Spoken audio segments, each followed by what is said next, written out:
মনত ৰাখিব, যি গুৰুৱে ঈশ্বৰ দেখা নাই সি আপোনাক দেখুৱাব নোৱাৰে। মনত ৰাখিব। সেইকাৰণে গুৰু গ্ৰহণ কৰোঁতে বিচাৰি গ্ৰহণ কৰিব, পৰীক্ষা কৰি গ্ৰহণ কৰিব। যধে মধে গুৰু নল'ব।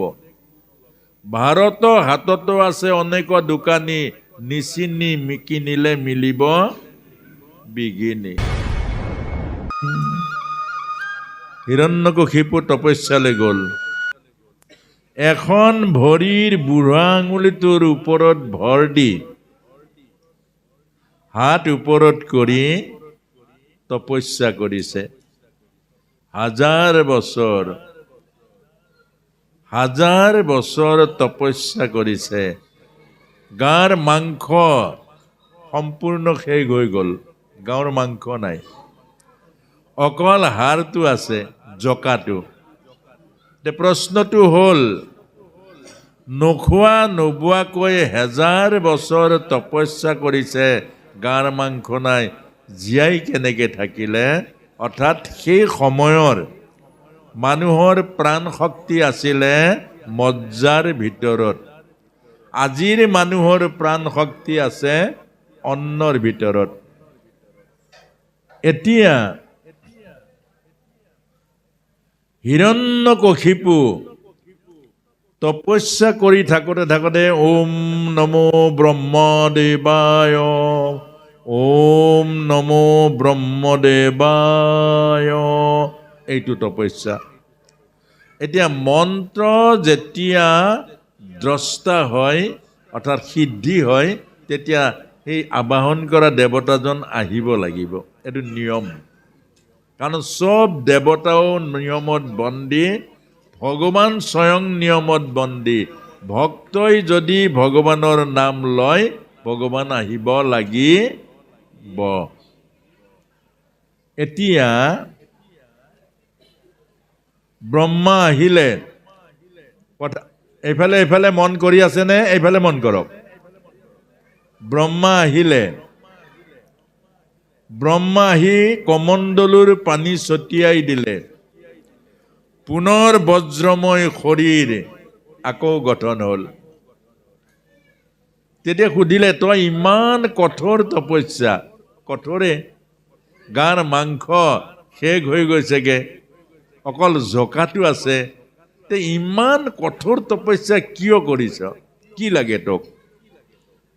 বোলে পিতামহ, যদি মোৰ প্ৰাৰ্থনাত সন্তুষ্ট হৈছে, মোৰ প্ৰতি সদয় হৈছে, তে মোক অমৰ বৰ দিয়া। কথাখিনি লৰচৰ নকৰিব, ধ্যান দি শুনিবলৈ যত্ন কৰক।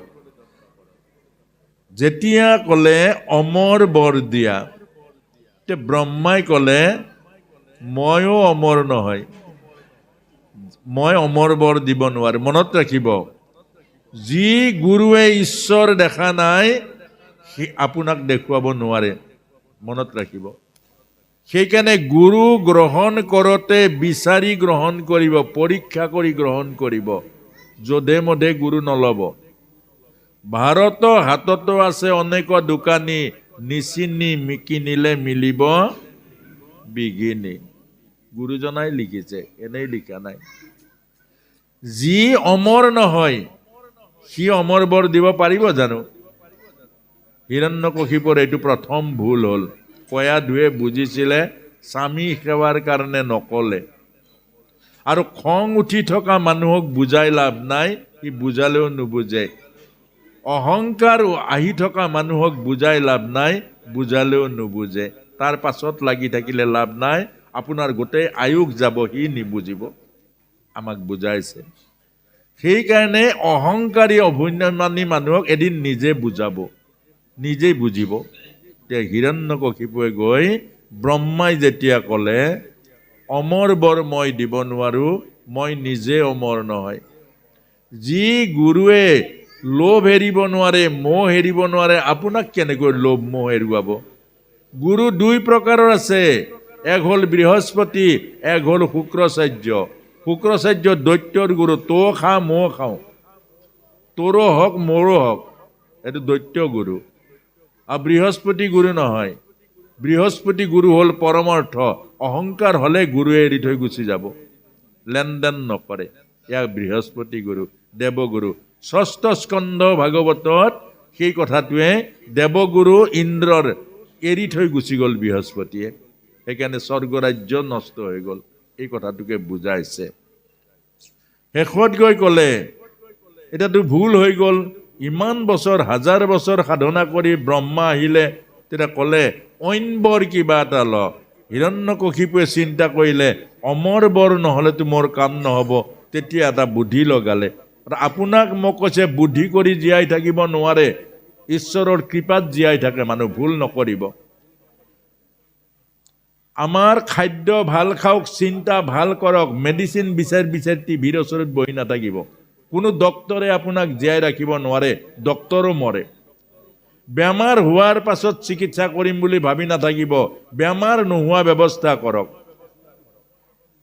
খং ৰাগ বেছি নকৰিব, ডায়েবেটিছ হ'ব। অহংকাৰ অভিমান বেছি নকৰিব, হাই প্ৰেছাৰ বেছি হ'ব। শ্ৰদ্ধা ভক্তিৰ ক্ষেত্ৰলৈ যাওক, সৎসংগ কৰক, প্ৰাণ ভৰি নাম গাওক। এতিয়া আপোনালোকে দেখিছে এয়া হ'ল আনন্দ। আপোনাক মোক কৈছে আজি ইয়াত প্ৰাণ পাইছে, আয়ুস বাঢ়িছে, হৃদয়ত শুই থকা ঈশ্বৰ জাগিছে। ঈশ্বৰ মানে কি? ঈশ্বৰ কৃষ্ণ সচ্চিদানন্দ পৰম বিগ্ৰহ, সচ্চিদ আৰু আনন্দ। আৰু আমাৰ ভিতৰত থকা সচ্চিদ আনন্দ যেতিয়া জাগৰিত হৈ যাব, গোপী ভাৱনা যেতিয়া আহিব, গোপালক হৃদয়ৰ মাজত পাব, আৰু বৃন্দাবনৰ মহাৰাস আমাৰ হৃদয়ৰ মাজত চলিব। এই কথাবোৰে আমাক বুজাইছে, মনত ৰাখিব। আপোনাৰ মোৰ মাজতে সৌভাগ্য আছে, কিন্তু আপুনি জগাব নাজানো। আপোনাক আকৌ কৈছো যে ভাগৱতলে নামলে যেতিয়া মাতে তেতিয়া আহিব, যেতিয়াই তেতিয়া আহি থাকিব। আপোনাক ৰিচিপশ্যন নকৰিলেও বেয়া পাব, চাহ নোখালেও বেয়া পাব। চাহৰ কাৰণে গাঁওখনৰ মানুহখিনি ৰখি থাকিব লাগিব, শুনাৰ পৰা বঞ্চিত হয়। গতিকে আপোনাক মিনতি কৰিছোঁ, পৰিৱৰ্তন কৰক, সৎসংগলৈ আহক, লাভ লওক। সৎসংগলৈ আহক, সৎ কথা শুনি জীৱন ধন্য কৰক। আৰু সৎসংগলৈ আহি আপুনিও নুশুনিব, আনেও শুনিব নোৱাৰিব। আৰু সেইকাৰণে এই কথাখিনি কিছু চিন্তা কৰক।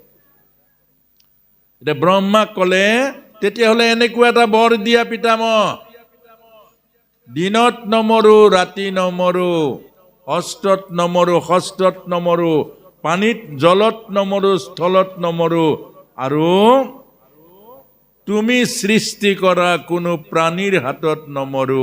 আৰু লগে লগে ক'লে তথাস্তু। ব্ৰহ্মাই জানে জাতস্যহি ধ্ৰুৱ মৃত্যু, ধ্ৰুৱ জন্ম মৃত চচা। ভগৱান কৃষ্ণই নিজ মুখে ভগৱত গীতাত লিখিছে, জন্মিলে মৰিবি। কেনেকে মৰিবি ঈশ্বৰে জানে। অনন্ত কোটি তৰিকা আছে ঈশ্বৰৰ নামত, আপুনি বাচিব নোৱাৰে। অনন্ত কোটি উপায় আছে, শাস্তি আপুনি পাবই, বাচিব নোৱাৰে। থানাত কেছ দিলে পাৰিব, কোৰ্টত ঘোষ দিব পাৰিব, দেৱ দেৱীক ঘোষ দিব পাৰিব, ভগৱানক ঘোষ দিব। লগে লগে ক'লে তথাস্তু। হিৰণ্যকশিপু খোজ হ'ল, ব্ৰহ্মায়ো মুকলি হ'ল, আৰু ব্ৰহ্মা গুচি গ'ল।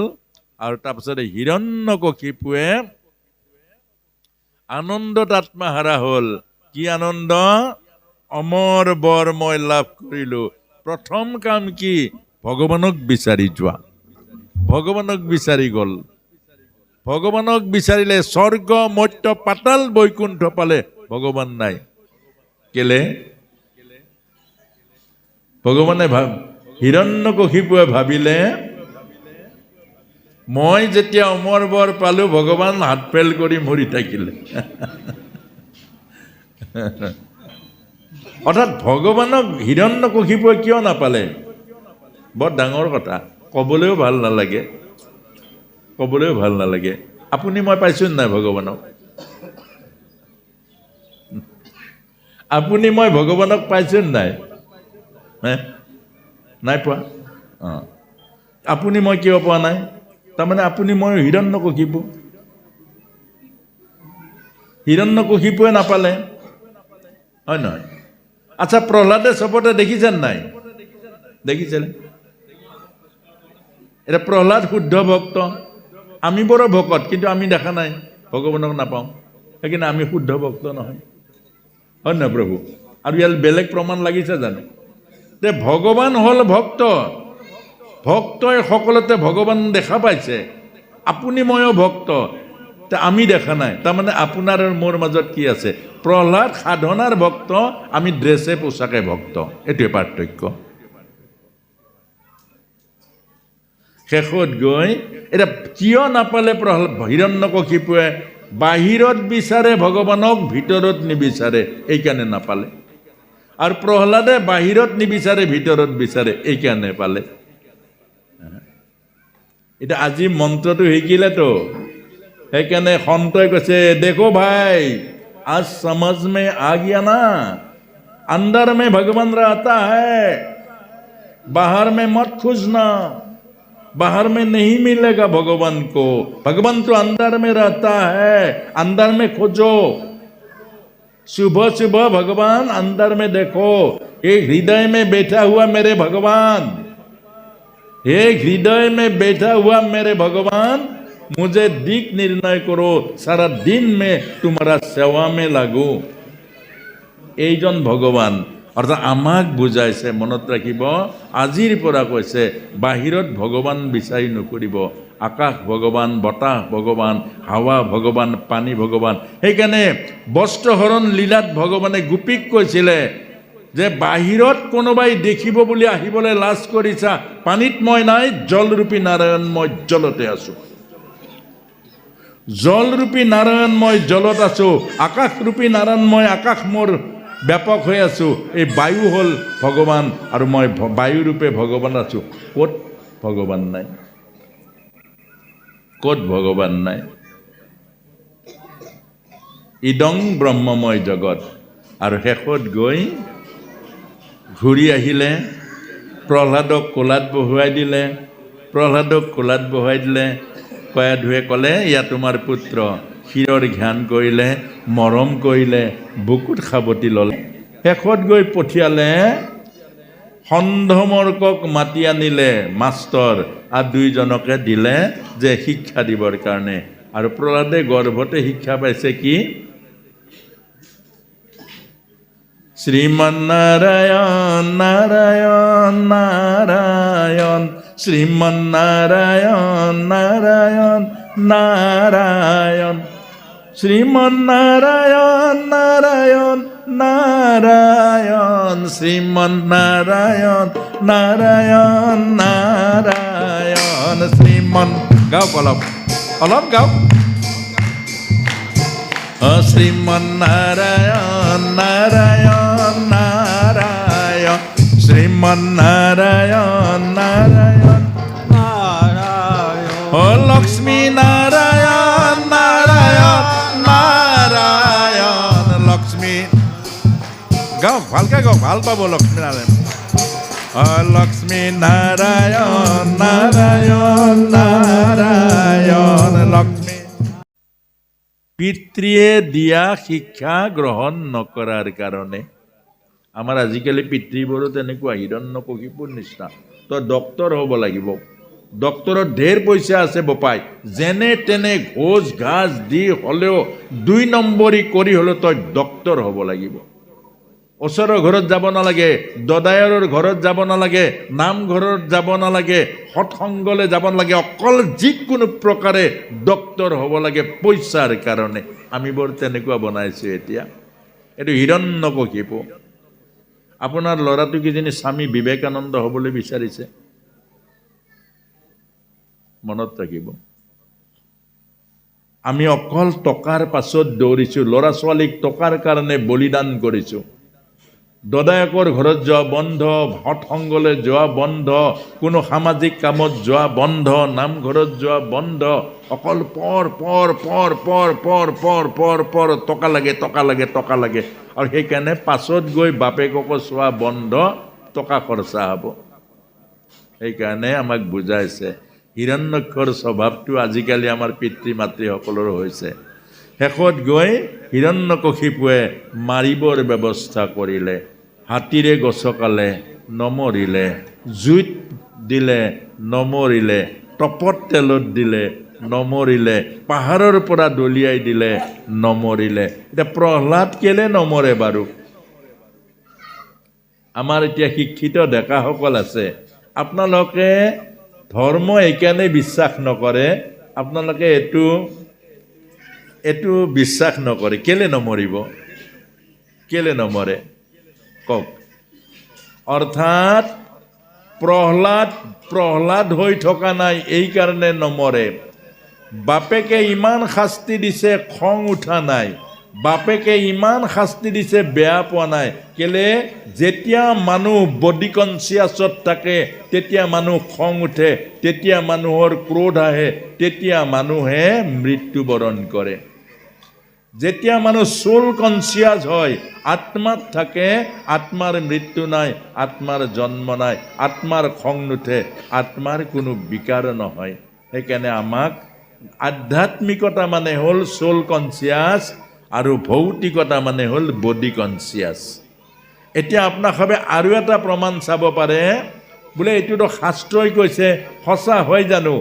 জীৱন্ত এজন মানুহ আছে বৃন্দাবনত, প্ৰেমানন্দজী মহাৰাজ। টিভিত ইউটিউবত চালেও চাব, নহ'লে গৈ বৃন্দাবনত গৈ চাই আহিব। 20 বছৰ এতিয়া কিডনী বিকল, 20 বছৰে কিডনী বিকল। কিডনী বিকল মানুহ 20 বছৰ চলি আছে, সুন্দৰকৈ চলি আছে। অৰ্থাৎ মনত ৰাখিব, দেহ মৰে, আত্মা নমৰে। আধ্যাত্মিক সাধনা হ'ল সেইটো। আজি যে ভক্ত সমস্ত আহিছে, আধ্যাত্মিক সাধনাৰ কাৰণে দেহ নমৰে, দেহ মৰে, আত্মা নমৰে। আত্মতত্ত্বক যিজনে পালে, আত্মতত্ত্বক যিজনে অনুভৱ কৰিলে, আৰু আত্মা তত্ত্বত যিজন বিলীন হৈ গ'ল, সেইজনক মৃত্যু নাই। সেইকাৰণে ভাগৱত হ'ল অমৃত, ভাগৱতত আছে অমৰত্ব, আৰু এইটোৱে হ'ল আধ্যাত্মিক জীৱন।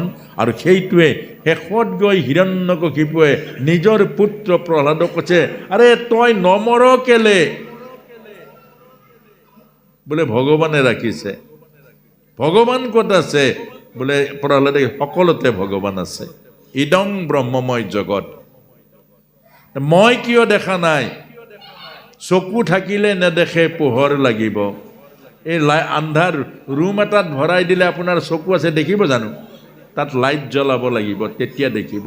চকু থাকিলে নেদেখে, চকুৰে নেদেখে, পোহৰেৰে দেখে। আৰু ভগৱানকো পোহৰেৰে দেখে। যি আধ্যাত্ম জ্যোতিৰে ভগৱানক দেখা পায়, এই চকুৰে নেদেখে ভগৱানক। এই চকুৰে স্থূল বস্তু দেখা পায়, এই স্থূল বস্তু ভগৱানত নপৰে। সেইকাৰণে শেষত গৈছে যে তোৰ ভগৱান সেই স্ফটিকৰ স্তম্ভটোত আছে নেকি? বোলে পিতা তাতো আছে। লগে লগে মাৰি দিলে, স্ফটিকৰ স্তম্ভ খণ্ড বিখণ্ড হৈ গ'ল। নিসিংহ মুৰাৰী ভয়ানক ৰূপে আবিৰ্ভাৱ হৈ গ'ল, গৰ্জন কৰি, বল নিসিংহ মুৰাৰী ভগৱান কি। ওপৰত সিংহ, তলত হ'ল ৰাতুল চৰণ। দুটা কিয় হ'ল? ওপৰত সিংহ, তলত ৰাতুল চৰণ। অৰ্থাৎ প্ৰহ্লাদৰ দৃষ্টি আছিলে চৰণত, আৰু হিৰণ্যকশিপুৰ দৃষ্টি আছিলে মৰণত। হিৰণ্যকশিপুৱে ভয়ানক ৰূপে ভগৱানক চালে, আৰু হিৰণ্যকশিপুৰ কাৰণে ভয়ানক ৰূপে আহি গ'ল। প্ৰহ্লাদে সেই ধ্বজ ব্ৰজ জব অংকুশ পদ্ম চৰণ দৰ্শন কৰি আছিলে, প্ৰহ্লাদৰ কাৰণে সেই চৰণ আহিলে। অৰ্থাৎ আপোনাৰ যেনেকুৱা দৃষ্টি, সৃষ্টিখনো তেনেকুৱাই। আপোনাৰ চকুত যদি কৃষ্ণময় কাজল লগাই থৈছে, চবতে কৃষ্ণ দেখিব, চবতে আনন্দ পাব। আৰু আপোনাৰ দৃষ্টিত যদি ক্ৰোধ লগাই ধৰিছে, চবতে খঙে উঠিব আপোনাৰ চালে।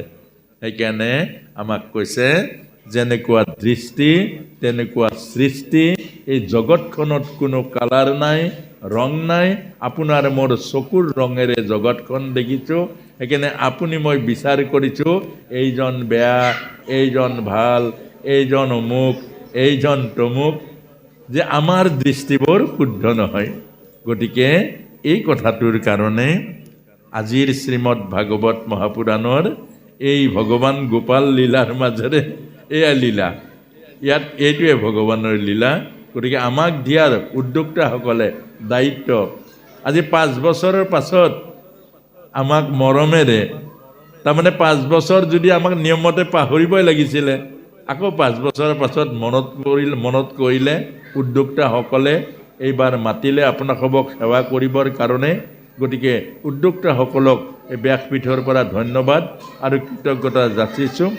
লগতে আমি সৌভাগ্য অনুভৱ কৰিছোঁ আপোনালোকৰ নিচিনা ইমান শ্ৰদ্ধাশীল ভক্তসকলক, প্ৰভু ভগৱন্তৰ প্ৰতি শ্ৰদ্ধাশীল ভক্তসকলক এইখিনি ভগৱন্তৰ কথা ক'ব পাই আমি নিজকে সৌভাগ্যৱান বুলি ভাবিছোঁ।